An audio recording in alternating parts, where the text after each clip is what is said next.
dentro de nuestras enfermedades están nuestros microbios.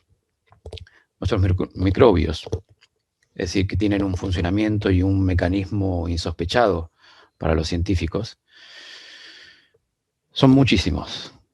Millones y millones de microbios están en nuestro cuerpo humano. Cuando nace un bebé, con lo primero que está en contacto es con la mucosa vaginal de la madre, ¿verdad? Dentro de la mucosa vaginal de la madre hay millones y millones de bacterias. Sin embargo, el bebé no se va a enfermar por eso, ¿sí? Obviamente tenemos microbios de todos tipos en nuestro cuerpo humano. Sin ir más lejos, de nuestras axilas emana un olor que puede ser desagradable para muchas personas, porque allí precisamente hay millones de bacterias que están en funcionamiento, y ese funcionamiento tiene un sentido, claro que sí. Como todos los microbios en nuestro cuerpo humano. Créase o no, uno de los sentidos de nuestros microbios es transmitir las memorias familiares. Cuando dos personas se encuentran, están en contacto. Sus respectivos microbios lo hacen a través de la respiración, y obviamente también hay una conexión a nivel inconsciente. Esta es la parte, digamos, más interesante, podríamos decir, de comprender cómo es que se producen las epidemias o las pandemias. Hay muchos ejemplos de pandemias del pasado, ¿no? Ya hemos mencionado en otras conferencias, pero lo más importante de comprender es que nuestros microbios son aliados. ¿Y por qué decimos que son aliados nuestros? O mejor dicho, aliados de nuestro cerebro.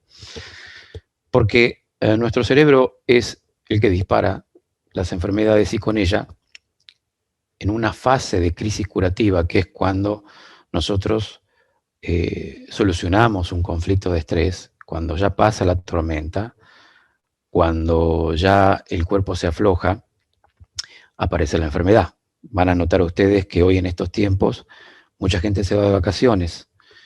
Cuando se van de vacaciones, ¿qué es lo que ocurre? Generalmente la gente se enferma.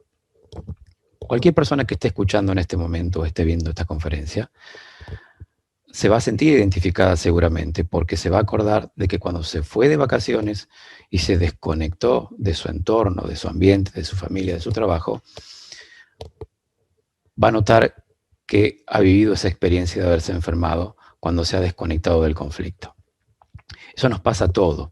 En definitiva, si es que estamos viviendo algún conflicto de estrés durante el año, entonces nos vamos de vacaciones, nos desconectamos, y automáticamente el cerebro decide reparar, por el hecho de que se da cuenta nuestro cerebro, porque mide la intensidad del estrés en el cuerpo, hace una evaluación exacta de nuestro estado corporal en términos de estrés, y se da cuenta que ya no estamos, digamos, rumiando ese conflicto de supervivencia, ¿verdad?, que vivimos todos los seres humanos cuando dependemos pura y exclusivamente de un trabajo. Entonces, las personas que de pronto hacen estrés, o tienen miedo de perder el trabajo, o tienen un conflicto sin resolver, que puede atentar contra su propia supervivencia, una persona que puede ser despedida, aunque sea un conflicto pura y exclusivamente de la misma persona, aunque no pase eso.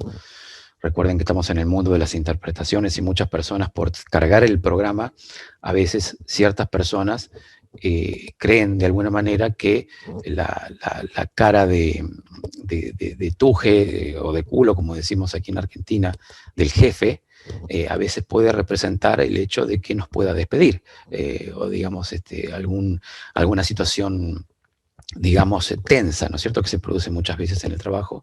Muchas personas piensan constantemente y creen, ¿no es cierto?, que de un momento a otro pueden ser despedidas. Y es por eso que cuando se van de vacaciones se desconectan de esa tensión permanente que tienen durante el año, y es por eso que comienzan a enfermarse cuando se van de vacaciones. Es decir, cuando aparece la enfermedad, con la solución del conflicto. Cuando solucionamos el conflicto, aunque no sea satisfactoriamente, que lo solucionamos. Porque muchas personas se desconectan, simplemente el cuerpo se afloja y nos enfermamos.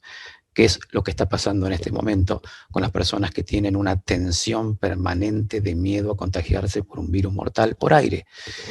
Eso afecta, obviamente, y en forma directa, si se vive el conflicto en términos de amenaza en el territorio, invasión en el territorio. El territorio es esto, es esta parte, representa simbólicamente en el cuerpo. El territorio siempre es todo lo que es la parte del pecho, tanto para hombres como para mujeres.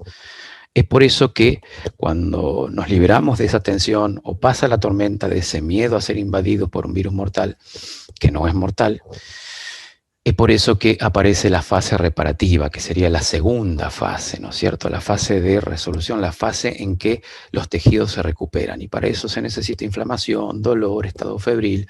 A veces se dificulta un poco respirar. Y eso pasa porque son síntomas de reparación. Ahora, ¿qué pasa si a estos síntomas nosotros los interpretamos como algo malo, como algo feo, como algo insensato, como un peligro que acecha?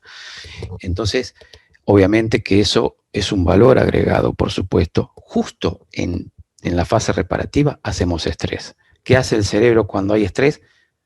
Para absolutamente toda reparación en el cuerpo. Y es por eso que se puede complicar un poco el cuadro. Vamos a ver que todas las neumonías atípicas que existen hoy en día en relación con este acontecimiento inhabitual de la pandemia o pandemia, van a ver que se relaciona en forma directa con el estrés colectivo masivo de la masa crítica en relación con este miedo a este virus mortal. Es por eso que hay personas que jamás se han enfermado y justamente en el año 2020 se han enfermado, ¿no es cierto? Muchas personas dicen, ¿cómo? Pero si yo tengo un amigo que nunca se enfermó y justamente en esta pandemia se enfermó, entonces quiere decir que el virus existe. No, no quiere decir que el virus sí existe, pero obviamente que lo dispara en nuestro cerebro, no es que nos contagiamos de un virus por aire. Ahora, claro, decir esto puede ser muy complejo para las personas que de pronto no han apelado todavía al sentido común, ¿no es cierto? Y es lógico. Es lógico porque persona que no busca conocimiento, que no explora, que no investiga, y puede ser presa del predador, claro que sí. Y yo creo que muchas personas en este momento están siendo presa del predador. Por desconocimiento, obviamente, por no tener esa intuición de investigar, explorar cómo funciona nuestro cuerpo. ¿Y qué papel juegan los microbios?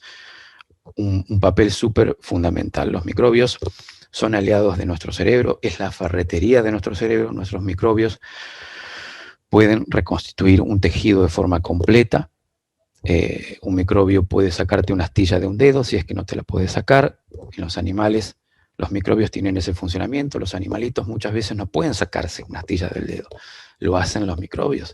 Se crea un tipo de absceso de infección. La infección es importante en ese momento porque el funcionamiento de esa infección es precisamente expulsar, ¿no es cierto?, ese elemento que está dentro del cuerpo. O sea, claro, los virus tienen un funcionamiento distinto a las bacterias. Si hablamos de los virus, decimos que los virus son, digamos, los que justo aparecen en la fase reparativa. Es decir, los virus no aparecen en la fase conflictiva de estrés cuando estamos preocupados, cuando estamos viviendo un conflicto de supervivencia. ¿Por qué digo supervivencia? Porque, bueno, todas las enfermedades se relacionan con los conflictos de supervivencia. Si no está en jaque la supervivencia, no hay enfermedades. Entonces, cuando vivimos conflictos de supervivencia en términos de vida o muerte, obviamente, cuando nos relajamos, aparecen nuestros microbios, nuestros aliados, los virus, que son pura y exclusivamente dependientes de nuestra capa ectodérmica. Para los que no saben qué es la capa ectodérmica, es, digamos, todo lo que es, en términos de comunicación, la necesidad de comunicarse y no poder, la necesidad de estar en contacto y no poder, un poco lo que está ocurriendo en este tiempo, un poco o mucho digo, la necesidad de comunicarse en términos de contacto, en términos de comunicarse, por ejemplo, en muchas personas en este momento están totalmente impedidas, ¿no es cierto?, por esta locura del tapabocas y todo lo que ya sabemos. Por supuesto que todo este tipo de confinamiento que hoy estamos viviendo tiene sus consecuencias en términos biológicos. Y eso se relaciona directamente con el estrés. Entonces, un confinamiento puede traer más enfermedades. Esto hay que tenerlo en cuenta porque la falta de contacto, la falta de abrazos, la falta de besos, la falta de comunicarse, la falta de reunirse, eso trae consecuencias biológicas y está muy claro qué es lo que pasa cuando dos personas se encuentran después de tanto tiempo de no haberse abrazado, de no haberse mimado, de no haberse visto, qué es lo que pasa cuando se encuentran y establecen ese contacto en plena pandemia. Resuelven el conflicto, los cuerpos se aflojan, el cerebro empieza a disparar la fase reparativa, quiere decir que ahí entran en funcionamiento nuestros microbios, sobre todo los virus, que son de esta capa ectodérmica que se relaciona con la necesidad de contacto. Y ahí vamos a ver que muchas personas se enferman hoy en día por resolver el conflicto del contacto humano. Entonces, parece como que estuviera todo orquestado y de hecho creo que lo está, pienso que lo está. Entonces creo que llegó la hora de nosotros actuar con la voz de la verdad interna, explorar, investigar y no digo sacar una conclusión porque eso puede ser en términos intelectuales, sí digo apelar al sentido común y darse cuenta de lo que está pasando. Pero mejor creo que las preguntas van a ser también beneficiosas para poder despejar algunas dudas. Si es que puedo realmente hacerlo, lo haré con gusto.